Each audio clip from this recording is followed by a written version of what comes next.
I'll guide you through how to make transparent text in CapCut. If you find this helpful, don't forget to like and subscribe.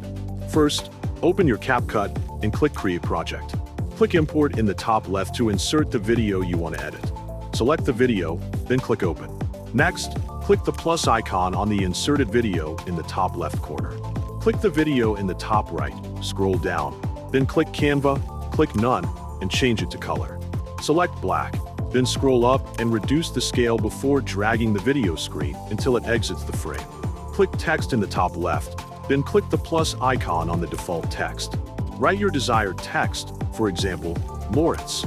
Select both the text and video frames, right-click, and click Create Compound Clip. Then, click Media in the top left, and click the plus icon on the video. Click on the Merge Text frame, go to the video in the top right, and change the blend mode to darken. Click Play to see the results.